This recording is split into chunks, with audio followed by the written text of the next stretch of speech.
ꯇꯧꯔꯝꯈ꯭ꯔꯒꯦ ꯍꯥꯏꯇꯥꯔꯒꯗꯤ ꯐꯣꯇꯣꯁꯤꯟꯊꯦꯁꯤꯁꯀꯤ introduction portion ꯐꯥꯎ ꯇꯧꯔꯝꯈ꯭ꯔꯦ ꯍꯥꯏꯇꯥꯔꯦꯕꯀꯣ ꯉꯁꯤ ꯀ꯭ꯂꯥꯁꯁꯤꯅ ꯑꯩꯈꯣꯏꯅ ꯃꯦꯟꯂꯤ ꯐꯣꯀꯁ ꯇꯧꯔꯛꯀꯗꯧꯔꯤꯁꯤꯅ ꯀꯅꯥꯅꯣ ꯍꯥꯏꯇꯥꯔꯒꯗꯤ ꯃꯦꯟ ꯄꯣꯏꯟ ꯍꯥꯏꯇꯥꯔꯦꯕꯀꯣ ꯆꯦꯞꯇꯔꯁꯤꯒꯤ ꯏꯝꯄꯣꯔꯇꯦꯟ ꯑꯣꯏꯕ ꯑꯦꯔꯤꯌꯥ ꯈꯔ ꯂꯩ ꯍꯥꯏꯇꯥꯔꯦꯕꯀꯣ ꯁꯤꯗ ꯑꯣꯏꯅ ꯐꯣꯀꯁ ꯇꯧꯔꯛꯁꯦꯕꯀꯣ ꯁꯣ ꯁꯤꯗ ꯀꯣꯏꯁꯟ ꯑꯃ ꯍꯪꯉꯦꯕꯀꯣ ꯍꯣꯏ ꯑꯩꯈꯣꯏ ꯑꯉꯥꯡ ꯑꯣꯏꯔꯤꯉꯩꯗꯒꯤꯁꯨ ꯑꯗꯨꯝ ꯁꯤ ꯀꯣꯏꯁꯟꯁꯤꯒꯤ ꯑꯟꯁꯔꯕꯨꯗꯤ ꯈꯪꯉꯕꯅꯦ ꯍꯥꯏꯇꯥꯔꯦꯕꯀꯣ ꯑꯗꯨꯁꯨ ꯃꯥꯅ ꯊꯣꯏꯅ ꯍꯪꯉꯤꯅꯦꯕꯀꯣ what do we know ꯑꯩꯈꯣꯏ ꯀꯔꯤ ꯈꯪꯉꯒꯦ ꯁꯤꯅꯦꯕꯀꯣ ꯐꯣꯇꯣꯁꯤꯟꯊꯦꯁꯤꯁ ꯍꯥꯏꯕꯁꯤ ꯀꯔꯤꯅꯣ ꯑꯩꯈꯣꯏ ꯀꯩ ꯈꯪꯉꯒꯦ ꯁꯤꯅꯦꯕꯀꯣ ꯃꯥꯅ ꯍꯥꯏꯔꯛꯏꯁꯦꯕꯀꯣ let us try to find out we have already know about the photosynthesis haitarebo karino akhoi khangabo se koi putoksini tabu akhoi kamai tore photosynthesis matang da thaina de dum khangre sinebo ka some simple experiment you have done in the earlier classes have shown that chlorophyll green pigment of the leaf like carbon dioxide are required for photosynthesis to occur haitarebo duna photosynthesis se अखोई ngang oi ngai desu experiment khar tawre tabu haibe experiment da gi result am phange haitare boko karino haitare gadi photosynthesis occur to ge haitare gadi photosynthesis ki requirement haitare boko photosynthesis ki requirement haitare boko requirement se kana no haibe matam da number 1 da akhoi gi chlorophyll haitare boko chlorophyll ka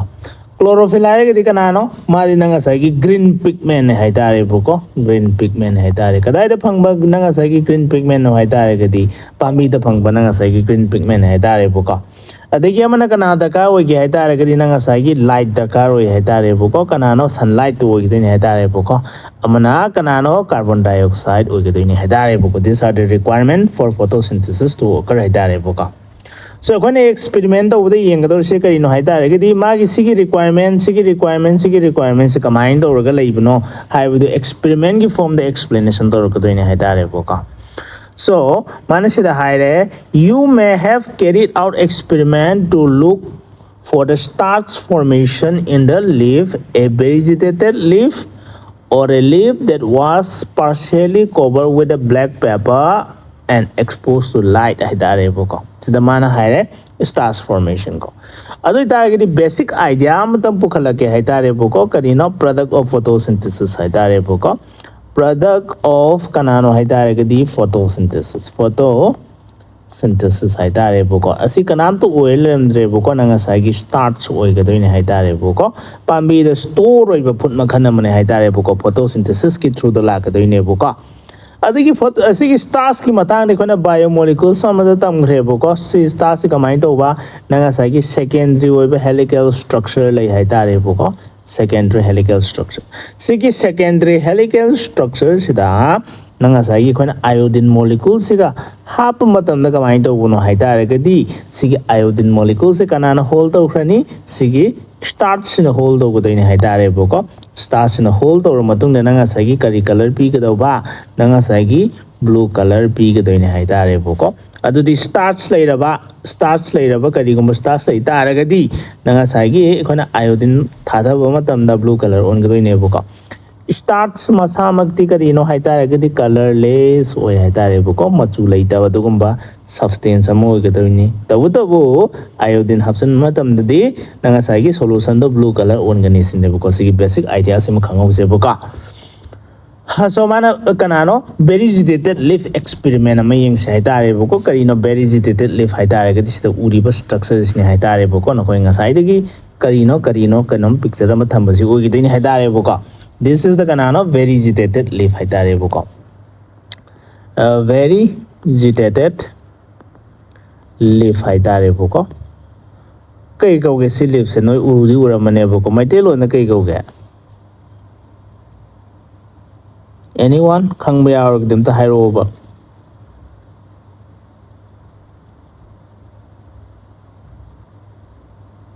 okay no ju khangdra male boko udi uramane haitare maming di khangdaba haitare ko sina kamai do no haitare sigi pambi sigi yam phajaba amana nanga sa ye boko green part ki marakta non green part khare yauri haitare boko sida green oidaba part khare yauri haitare boko nakan da nanga sa green or kan nanga sa green oidaba part khare su yauri haitare boko so vegetated leaf or khane nanga sa partially covered leaf haitare boko partially covered leaf ki experiment ami yengadoriye on testing high this leaf for the presence of a start it was clear that the photosynthesis occur only in the kanano haitaregadi green part of the leaf in presence of light haitareboko sida kamai to uno haitaregadi khoina light thamase haitareboko light thame sunlight ni ko oigadi sa sunlight sina kadai dana nga sai ki expose to rin si green part so expose to godoi ni adagi amana kadai de expose to godoi ni haitaregadi non green part se so expose to godoi ne boka adagi khoina kamai to ge experiment se makha ta ge haitaregadi si green part se khar lowre haitare boko green part se lowre green part se lowra ka anda kamai to uno haitaregadi si extract khar tawre haitare boko sida mahi masung khar lowre boko extract or kana kana option ba haitaregadi iodine molecules option ga doine boko iodine molecules si option matam de extract sida kana no haitaregadi colorless hoina hairase boko colorless hoirane pasida nanga sai ge iodine molecule option matam da kadi color hoini haitaregadi blue color hoira ka doine boko blue color hoira means nanga sai ge kai do ba haitaregadi sida starch present oige na khanga doine haitare boko starch present in high because starch present means photosynthesis occur to we never can high photosynthesis occur haitare boko sima kona hadam se boko adiki amana ka mind to ge haitare gadi non green parts low se boko sida nanga sagi non green parts so ina kidang extract to haitare boko non green parts extract to non green part in high ke boko non green part ko extract or sidagi nanga sagi buka extract or matung na kana hapuno ide exigi extract sidi kai no haita regadi khoina colorless oigedini haita re buka adigi kana hapsalani iodine hapsalane buka iodine hapsan makanda color change torok tre haita re buko no color change haita re buko color change torok te haiba means nanga sagi sida starch yaudre dune buko starch ke do haita re gadi absent or is ne ha gadi se buko starch absent or means photosynthesis to this ne ha gadi se buko no photosynthesis occur haita re buko photosynthesis mafam asida to di ne kon low go do ne haita re buko sumain to raga ma nanga sai gi experiments pang thoye buko samana ne kamaina mana sida partially cover leaf kaina haidna si samana ko nanga sai gi black pepper ma gi through the haidare buko asina kamain to no si super easy te kuna sumaina leaf am lawra si haidare buko leaf am lawra si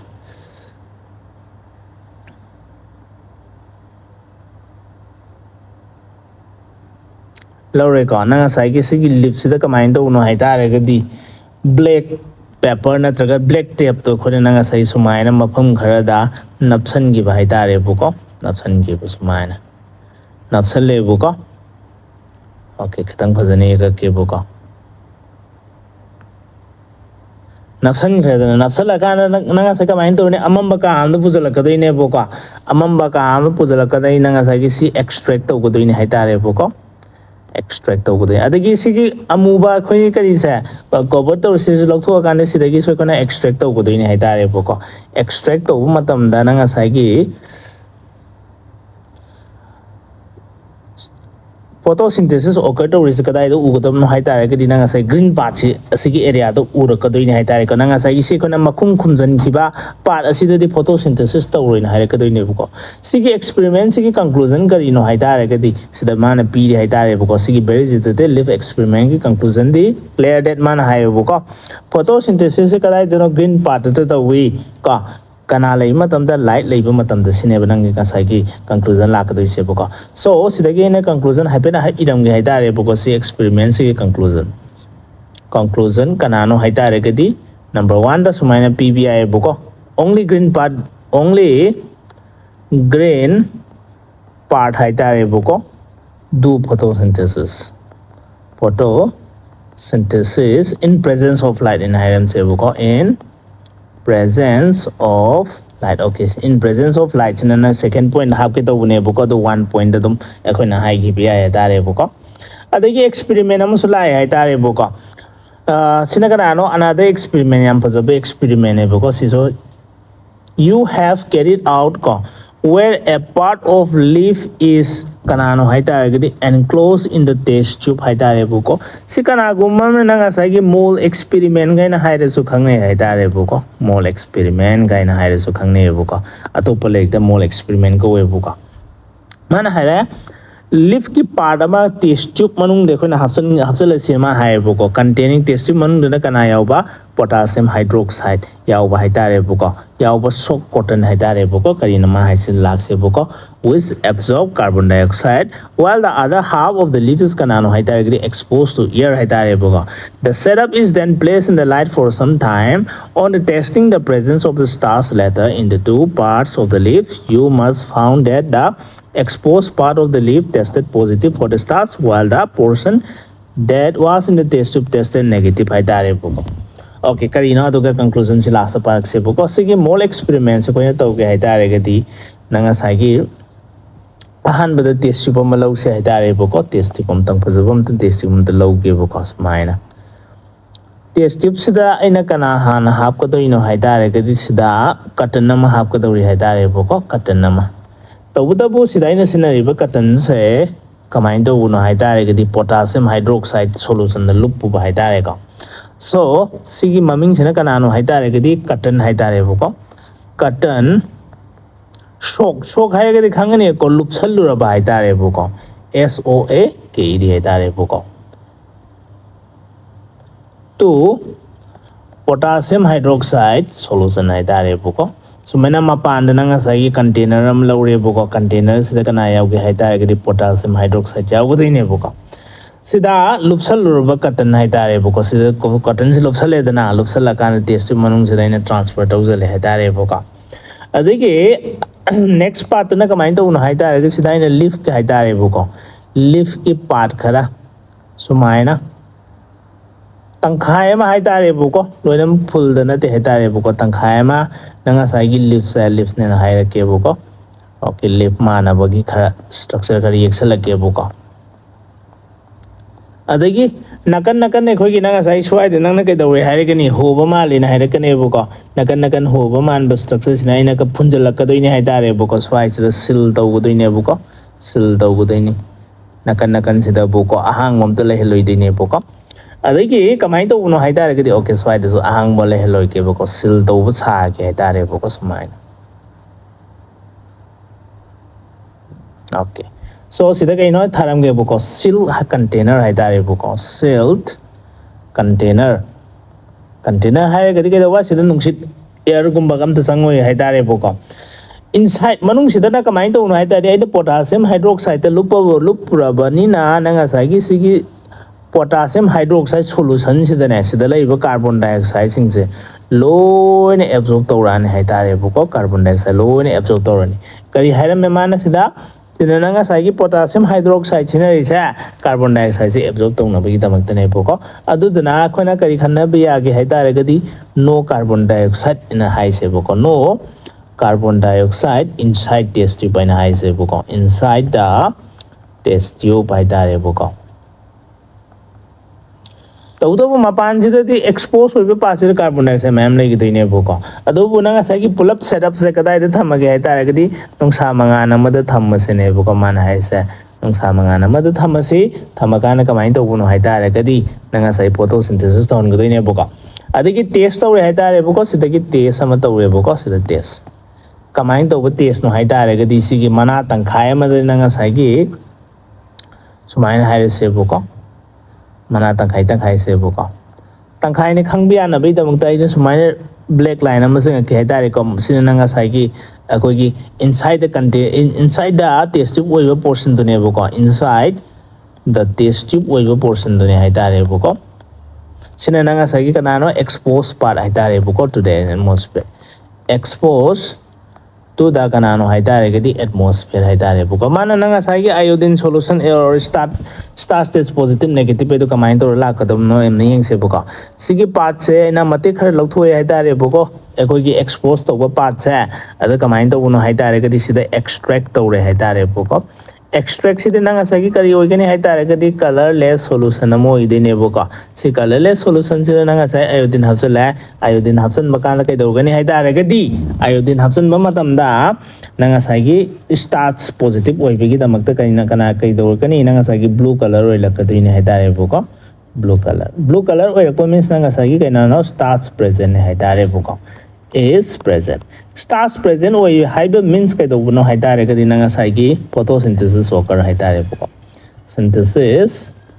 occur haitare buko. Adigi sigi parts ma yengse buko sigi parts de na extract ma tawre haitare buko sidai so akhoni extract tawre kan nanga sai kana no extract haitare kadi kana oida bananga saigi colorless solution oidine buko. Tabu sidari color change sam to udre haitare buko no color change haitare buko. Color change udrabani na kana no starch absent in haigadori haitare buko starch absent in haigadori adoge starch absent oiba means na ngasai gi kana no haitare gadi photosynthesis tawde sin haitare buko photosynthesis do not occur haitare buko not occur smain tor lobi ai buko adu mane starch test hara gadi sigi test se makhan sine buko ina hanjna ga hai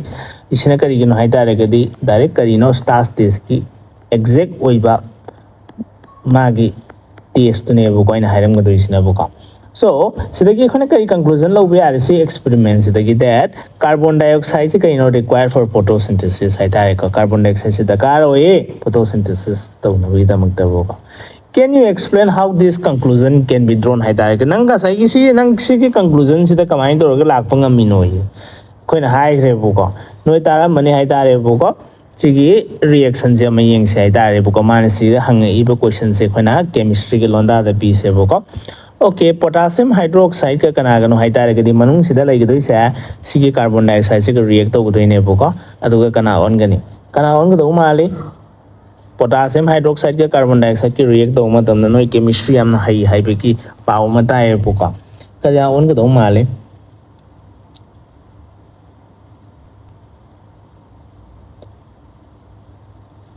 kana undo male carbon dioxide hai tare ga nang ionized form like bi ai buko k ga nang sai gi OH minus ka hai tare buko sorry OH minus ka K2CO3 ka asise on khadoi ne hai tare buko dudi carbon dioxide sinanga sai sugum ka gu lono on khadoi ne hai tare buko on khita ga di si carbon dioxide is why available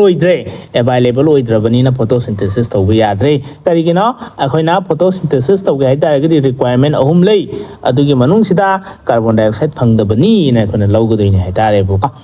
okay sisina second experiment hai tare buko experiment ma ga leiri mana early experiment hai ga ma pdi buko sigi experiment sing si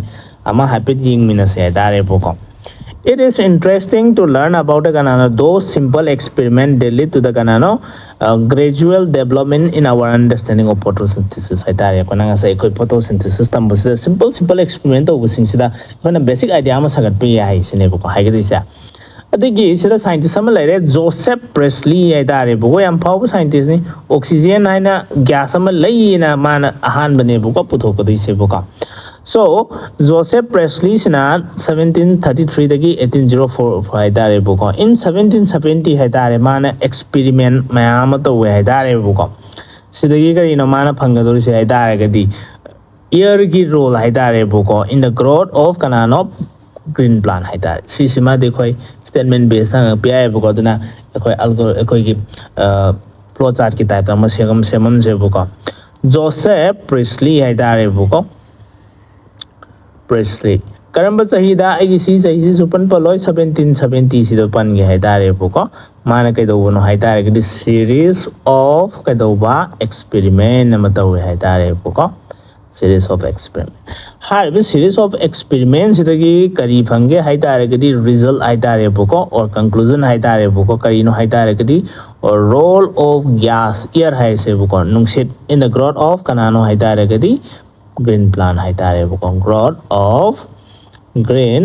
plant hai tare buko green plant growth to matam da air gi role kadi no si mana puthok pangam me hai tare buko Presley nang khang bi hai tare ko mane oxygen discover to bunu pa do buko 1774 da buko so ma si khangjan bi hai general information oina buko kari no hai tare gadi he is the first to discover hai tare ko to discover kanano haitaragadi oxygen hoi mai mamang do oxygen leiram de haibadi nate ko oxygen leiba do oxygen gas am lei je mana mayam do kedoropani haitare ko mana khanghan bai dare ka Presley observed that a candle burning in the kanano haitaragadi closed space a bell jar haitare ko mai experiments ne kona bell jar experiment har ju khangni haitare ka mana sinariba ekoi karisa ekoi jar signang as a bill se to begin buko soon get exhausted exhaust ko mana hai figure abcd in a pd heta ko picture su pura ke similarly okay picture han pura se buko picture de gi na tam na lakhulak se heta re buko okay se the thumb se buko mana hai re karino ahan ba point the buko Presley observed the candle burning in the closed space. A bell jar soon get exhaust. Mutkiba haitare buko mutkiba haitare buko. Mai do mutkiba the exhaust se kause buko. In the A, B, C, D. Similarly, a mouse will soon suffocate in a closed space. Haitare buko. Karigino nanga sai ki mouse suffocate to godoi se haitare gadi nanga sai carbon dioxide katanga kumini haitare buko. Ahan badama nanga sai A, B, C da malau se buko.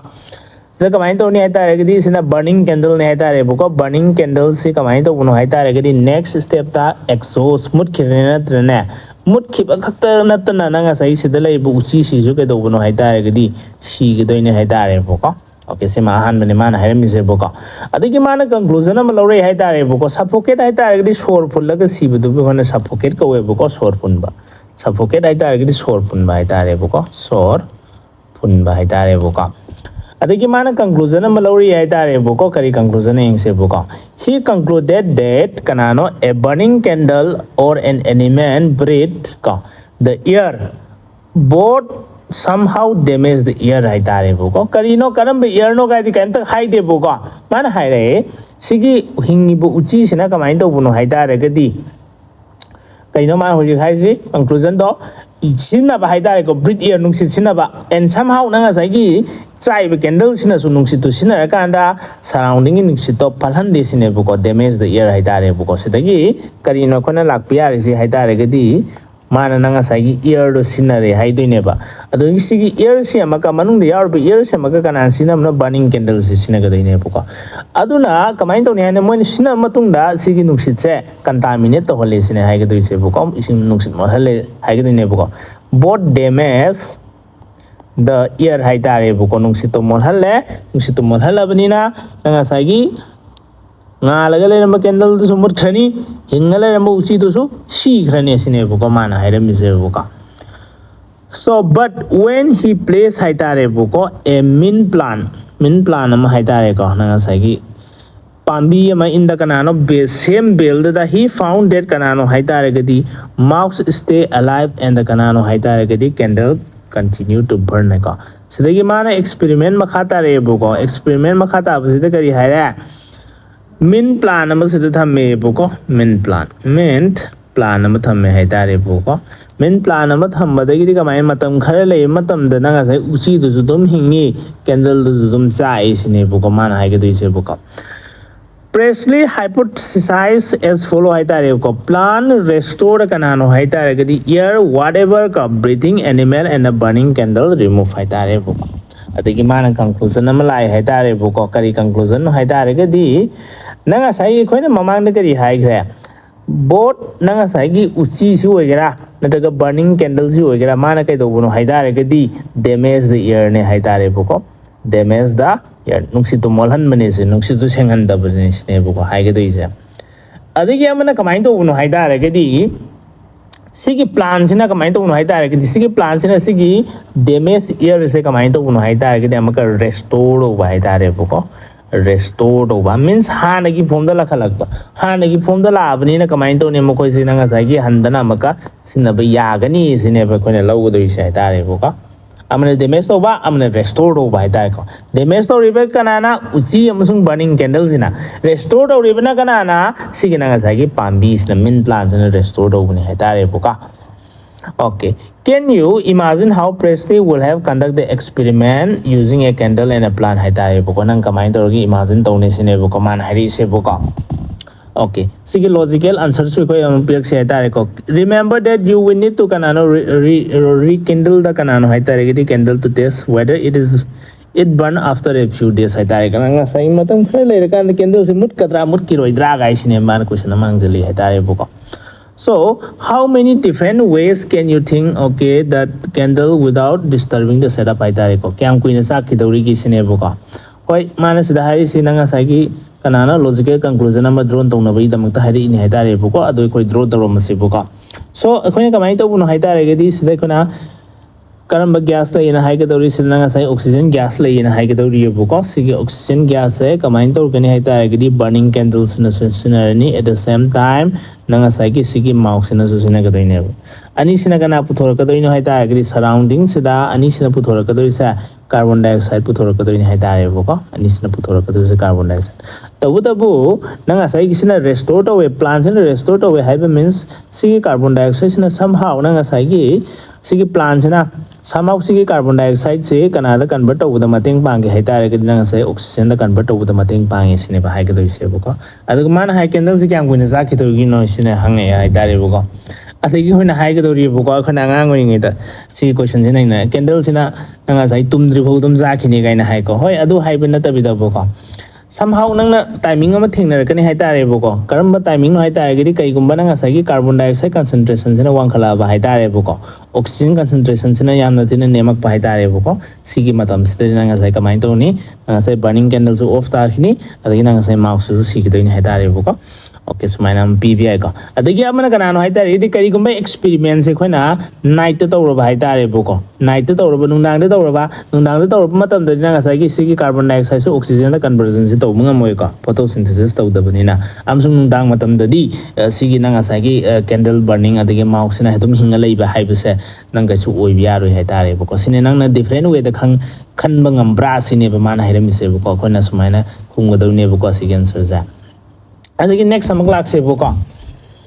using a kanano haitare gidi similar setup haitare buko sige experiments samana ba ma kanana pangtho e one used by okay Presley na sinar tawrami ba experiment do samana ba haitare setup se sinar kanda buko atopa scientist samala ani but by placing in the kanano haitare gidi one in a dark and once in a kanano haitare gidi sunlight haitare buko scientist samala e kanano Zan again house haitare buko okay Zan again asna to gudusina kan no haitare gidi Presley experiments ma amana nungthin da pangthok pa amana numidang da pangthok pa haitare buko so scientist samala e maming di yam phaje haitare ko Zan again house haitare buko again house haitare LZ haitare buko so that okay magi experiment ka ino haita aming se buko use the setup haitare buko setup of kanano haitare gidi Presley haitare ko scientist maming ni Presley haitare gidi buko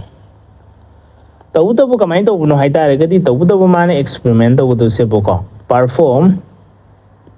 the experiment one in kanano haitare gidi in light haitare buko ngan matam da adagi amana kanano in the dark haitare buko light haitare gadi kananta na te buko ko gi sunlight sibine buko khon haibya ga dise adagi amana kanano one in karam matam da nanga sagi dark oi matam da buko amamba ko hadi de kamung na pujalo ju dum ya haitare buko na daga numidang toru su ya haitare buko so the adagi magi experiments de kai conclusion phanguna meng se buko so that sunlight is essential for kanano plant haitare buko processes that somehow purify the air fall by the burning candle or nangasagi breathing animal haitare buko ingen house in an elegant experiment ko okay sidagi mana nangasagi kamai to unai haitare gidi magi setup se habit pujala ke haitare buko sigi setup se pujala ke buko so setup se pujala kana magi amana day to ba amana night to bugi matang se mala ke haitare buko okay so sumaine koi khanare se buko sumaine khanare se ai si eroga se habit muthar khre ke haitare buko khanare se amana day to ubani amana night to ubani ne khone khanare se buko adu tare gadi kai conclusion draw to bya apno sa malak se buko so amana kana no haitare gadi sunlight to ba haitare buko sunlight haitare amana kadai to ba haitare gadi dark to ba haitare buko hadi kamai to re sunlight to rabani na si ani sina puthorok pa nga sa gi carbon dioxide to kana ne restore to ni haitare gadi plants in nangasagi oxygen the converter or kadoni oxygen in amaka candle na swamuxin and sigi nangasai usishin sinagadoi nebuka. Adagi nangasai sida kana dakar sunlight ama dakar si conversions. Tabuta some nagani experiment like sebuka, some nagani experiments that amaka command of haita doctor tabunebuka, doctor tauta no sunlight haita rebuka, sunlight late in high sebuka. Sunlight later banina command of no haita regadi, nangasai. Ani sina kana puthoraka no haita regadi carbon dioxide puthoraka rebuka, tabuta si carbon dioxide sunlight later banina, nangasai canada convert to bunga maroi, oxygen the convert to bunga moroika. Adana oxygen the convert to bungam dragadi, nangasai uchi shizuka the haita regadi, uchi shizu seek the in haita rebuka, the candles is a command of haita regadi kale kanda, mutki the in haita rebuka, so mind high be book. Adu Bumana Kamaito Hedari, see experiment, see same setup, see not the Atopa Musutori Hedari Boko, Sinamana Heremise Boko. Indian house in an elegant experiment and Atopa Mahego. Sinamana Kana Sinaba Hedari, aquatic plan, Amusinaba Hedari Boko. Aquatic plan Hagadi Ishing Manunda over Pambi within a Boko. So that Kanano in bright sunlight, small bubbles were formed around the Kanano Hedari green part of the, while in the dark they did not Hedari. Later he identified this bubble to be Kanano oxygen with a miss nebuka. Hence he showed that it is the only green part of the plant that could release Kanano oxygen. This is the main conclusion. The final conclusion say to mati important way buko. Adu taragini magi elegant experiments ma happening say tare buko. Sige setup say makada puthara ke buko. Puthara kana kari no meaning say buko. Sina again in house na to butong an experiment hay tare buko. Amana nanga sagi di to ba hay tare ko di to ba means nanga sai sida kana like the ba sunlight like ito in hay tare buko. Adu yamana sina kalai to ba hay tare dark to ba hay tare buko. Manung the horiba pambi sna kanano haitagadi ising the hobo pambi aquatic plant hai seboko aquatic plant haitareko sila manung sila ising lay gadoy neboko ising lay yaro yeboko aquatic plant haitagadi adu di ising the bubble formation to po de line upang gadori yeboko adu to neba ge target haitareko. So sina kamay do ba nanga saigi sunlight to rabani na nung sa mangando sangani nung sa mangando sanga bukanda kamay to ba nanga saigi carbon dioxide to kanada converter rakani oxygen the converter ko ni hetare buko sigi oxygen si dekho na kari yun ugani haiba matam da bubble in sumayna u ko ni hetare buko so na bubble ka bu ko ni hetare buko gas yang bani na mathak aswai sida kamay to buno hetare gadi tunga lay kito ni hetare ko sina kanano oxygen bubble line hai se buko bubbles of oxygen hetare buko of oxygen adagi last ko na khang pani hetare ko ina just maming thonjan ki bai wa tane buko bubble of oxygen ga ina mana di ko na khang pani hetare buko sida di kamay to nanga sai ki doctor di sunlight later bani na kamay to ni conversion to ngamuro hetare ko carbon dioxide to nanga sai oxygen na convert to ngamuro buko sina akhone hai si no oxygen bubble found hetare buko no oxygen bubble found in high se buko oxygen bubble phangdi sine bhai ke to sa adu di kaina mana conclusion kari khai bunga me pambi ki green part china kamai do ba photosynthesis to bunga me tabu sunlight ama su dakar oi sine ba mai conclusion hai tare buko. So again house ki conclusion si kanano hai tare ki pambi ki green part hai tare buko sine nanga sa ki conclusion ho gi de se buko pambi ki green part adu nanga sa kana release to ba oxygen release to ba means photosynthesis to bunga mi ne khone lawbi hai tare buko. Adigi next experiment amala kadori buko sigi next experiment is Julius von Sachs ki hai tare buko okay magi experiment se matik ama khakte yeng ba ya bram tok se buko yam kana sangri na te ko to question lom da lak se buko aisi matik sekta lor ke buko yam sang na galo roi hai tare buko mai yam phajai to to mai di yam thin line hai rame buko hypothesis ne hai tare ho sida not until 1854 hai tare buko until 1854 marks Julius von Sachs scientist ama lai hai tare buko maming adi yam phajai hai tare buko Julius von Sachs kind of maming adi ko yam Sachs oi ko provided an evidence the formation of the kanano hai tare gadi glucose where plant grow hai tare buko sidanang mana kai do da hai tare gadi evidence hai tare gadi kai no proof hai tare buko proof ama phang hai tare buko kari gi proof no hai tare gadi plant na growth o matamda plant na growth o matamda kana puthokpano haitare nangasagi glucose puthoisine ko ma haigadis okay adike ma kamai haire glucose is usually stored as starch ki form si pambi na growth o matamda glucose puthoi haire si glucose na kari ki form da stored ogani pambi sing da haitare starch ki form da stored ogani sine ko haigadis and then kay hive no means his letter haitare study showed that green substance in the plant ujina kay na khangna ba chlorophyll haitare is located in a special body sig special body sina kay na khangna ba chloroplast haitare karino huji ameng se man di mamang da expect toraga hairamine haitare sina kanano haitare gidi ko Julius Bond Sachs ne na haire se hujina kanano haitare gidi hujiki matam haitare now kari changes la kuna meng se man hai pambi da kanaya uno haitare gidi akoigi green pigment okay man hai se kanano okay chilega green substance in the plant am yawe haitare sigi substance ka nano haitare gidi man green substance ka we haitare green substance ka we haitare hariba green substance na kai do haitare gadi pambi ki special body am yawe haitare special body ma green substance kitang manung changjala ke manung sang khare wal so green substance na sumaina khara ka round tar ge kam ge haitare sigi green substance ni haibia na bai dam tabuka so sida kanano haitare gadi green substance am lei cinema haidu se green substance manung kanagi manung da lei banu haitare gadi sugumba green body amagi manung da lei sine man hai se man hai green body ka special body hata hai ka okay kanta hai kai de special body am mong lei hai ka special body haitare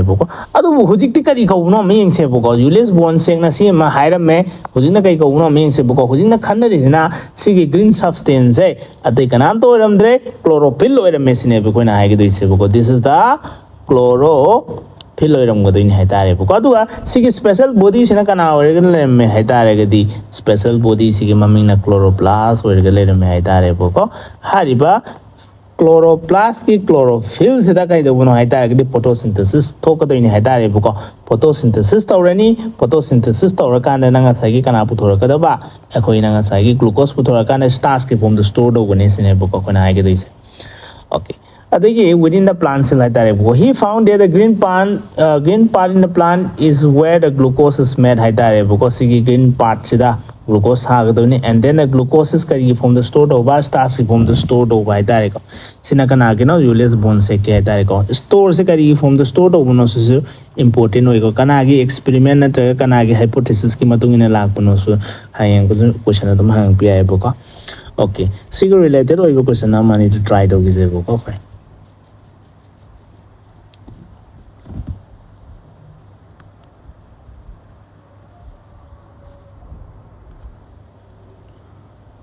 okay minam tang ay ka photosynthesis while there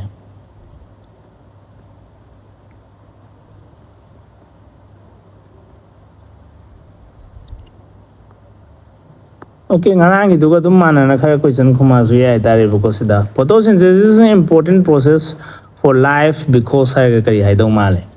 answer is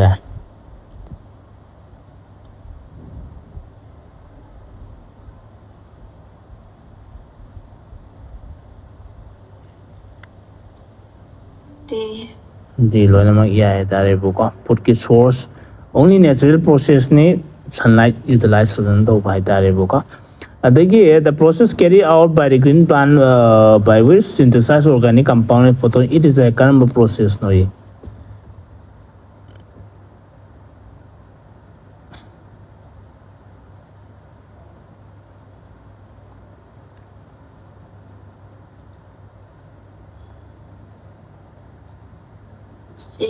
okay physico chemical ka the main purpose of photosynthesis is kari hoge da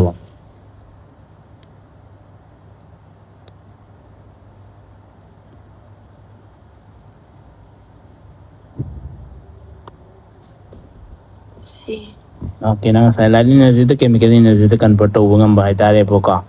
adagi which one okay see the experiment amagi question ne boko hojik matang sadri boko okay sida akogi experiment ama to do boko in an experiment lab was partially covered with a banana black pepper haitare boko and was exposed to the light on testing haitare boko this slab of the stars it's was in the uncovered turn ganano haitare the blue black this conclusion that photosynthesis occur in ka uncover turn blue black haitare ko means na asagi ko gi test to matam da kamai to haitare di blue olak pudu ni haitare boko asagi man blue black haire ga kitang mamdan na haire boko adu blue color change to pudu hata laura ga di kari na kumbangam budo male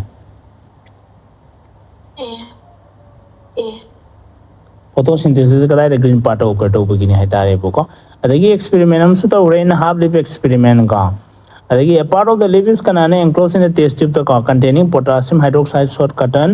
while the other half is exposed to the air and then setup is placed in the light for some time. It was later found that the part of the leaf which was exposed to light tested positive for the stars. It indicates that karine okay this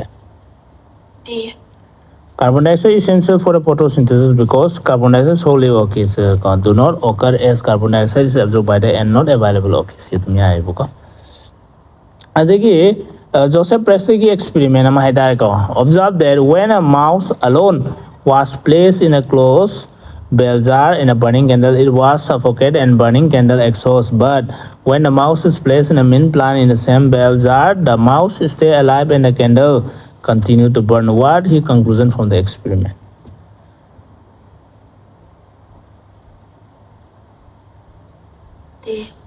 Yeah, somehow nang say burning candle dina air remove to way so kada green banner restore to way na high say boka they scientists who discover oxygen jana hoida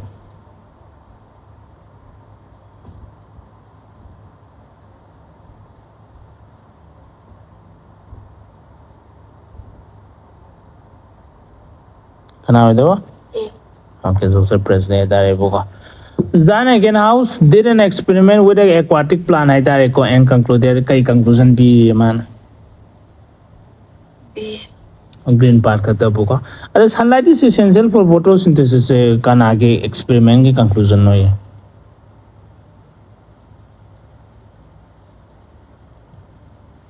Scientist sama amna day da amna night to budo. Adu scientist to di ne buka.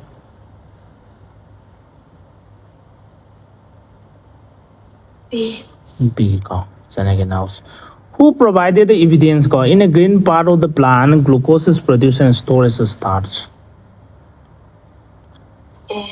Okay, okay.